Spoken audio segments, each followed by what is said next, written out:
We all have a limit. At a certain point, we feel very uncomfortable when someone invades our personal space. The physical distance we prefer to interact with others in a social, family, or work environment defines our personal space. Generally speaking, the more intimate we are with the person, the closer we allow them into our space. But the less we know someone, the further away we want them to be while we engage them. When someone gets too close into our territory, we can get the heebie jeebies. On today's show, getting a phone call from a complete stranger, like a telemarketer, and placing them directly up to our ears on our bodies is an invasion of our personal space, and it makes us angry.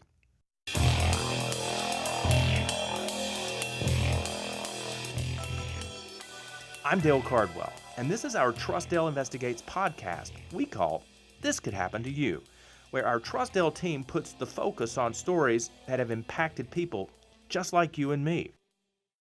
Before you even begin listening to the meat of this podcast, you should hit pause right now. I mean it.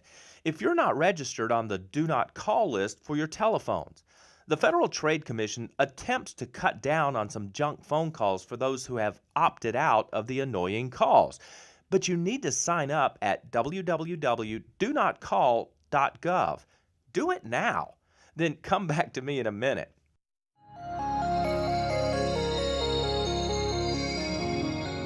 Oh, welcome back.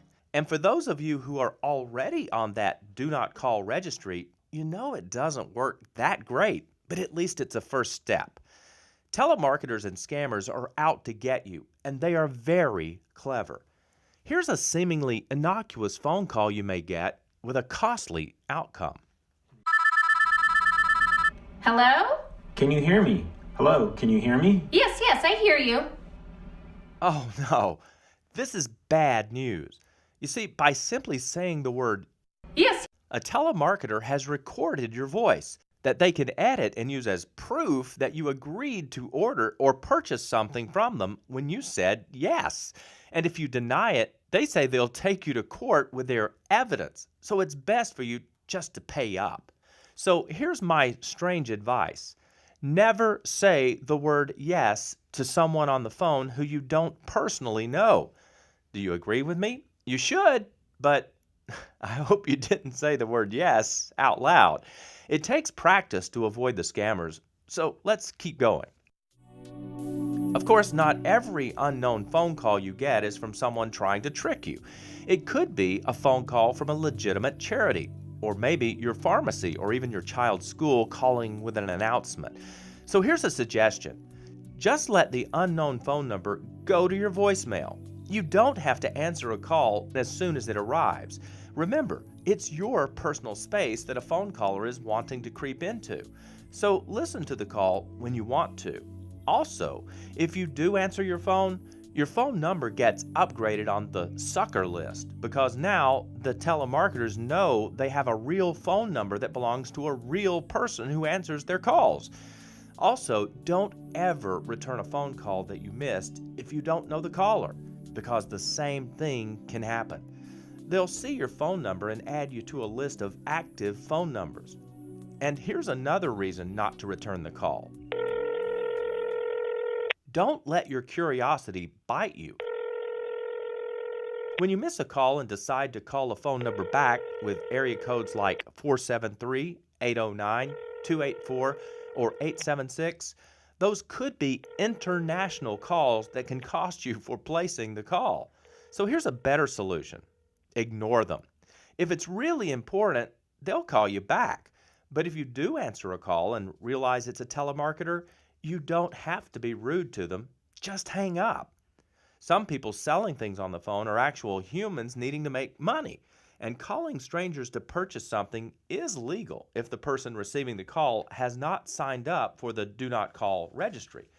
But there are many exceptions. For example, if you have ever done business with that company, even 18 months ago, they can still call you. And I suspect that a car dealer that I purchased a car from sold my name and phone number to half the world. It's very aggravating. It's amazing how many telemarketers seem to know what kind of car I own. And I have no idea what this voicemail I received is saying. 您好，这里是中国领事馆文 I 件 wonder 中 if it's 心。 about my 您 car 有 as 一封 well. 重要文件 Google 将为 Translate 您 wasn't 服务。 able to help me 您有 out 任 here. 何疑问 Oh, and by the way, 您有一封 politicians are 重要文 exempt. 件 They 上 can 面 call you too. 您有一封重要 And there are a few tried and true stories or tricks that scam telemarketers use. You've probably heard some of them. Press 1 to speak with someone about possibly extending or reinstating your car's warranty. Yeah, I get these all the time, and I'll share more of it later in this podcast. Also, how about you've won the lottery and you'll get the money after you send us your share of the taxes? Or your grandson's in the hospital and needs money to pay for doctors, so send us money now. Or how about this one? The IRS saying you're in trouble. Internal Revenue Service.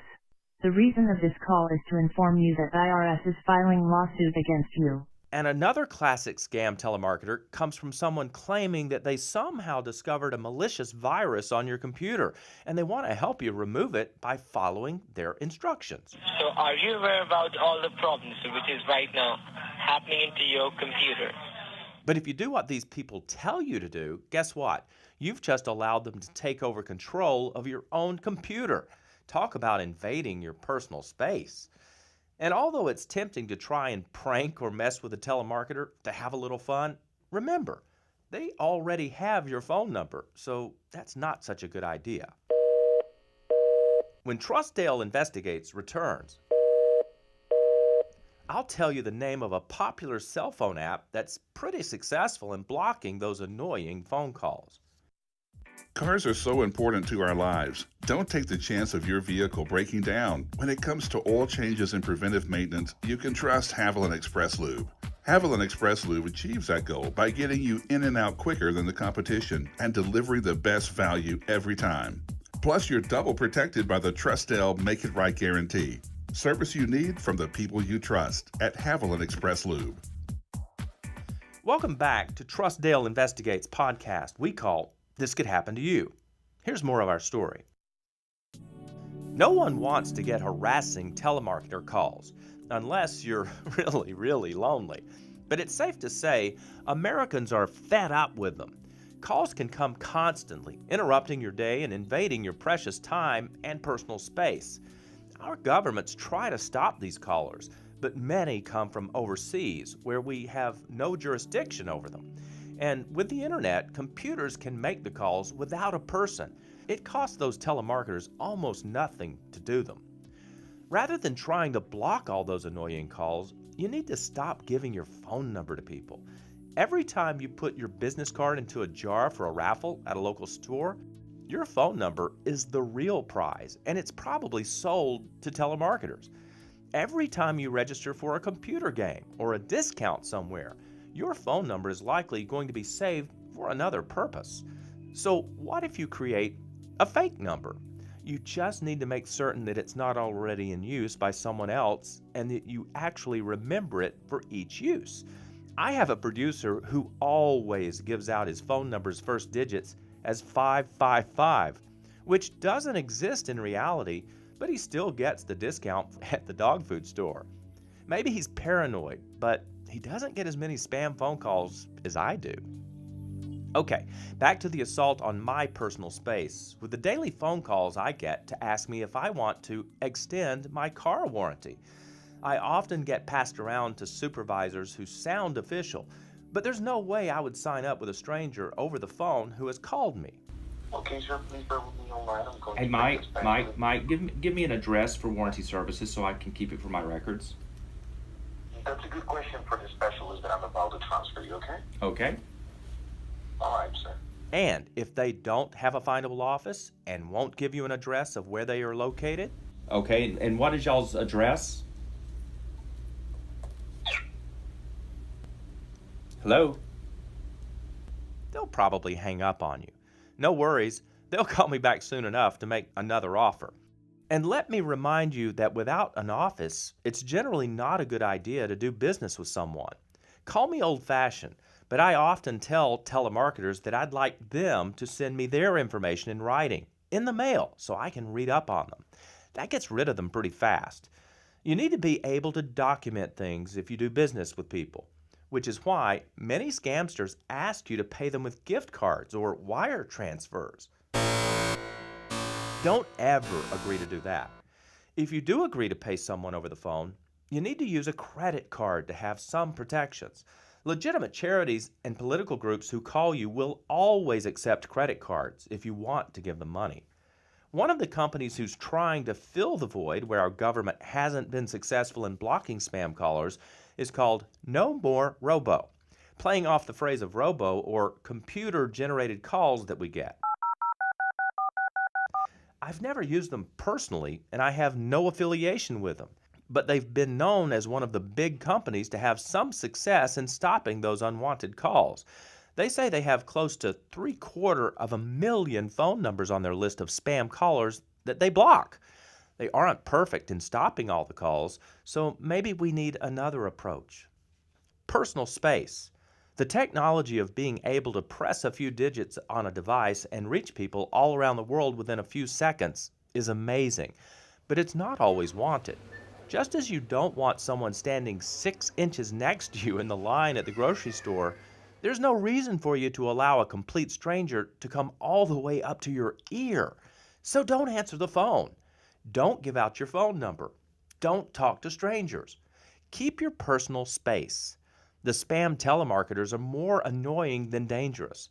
They aren't all out to steal your money, but they are all invading your space. Don't let the ring or vibrations of your phone make you jump to answer the call and become a victim to someone overtaking your privacy. Keep them at a distance, or this could happen to you.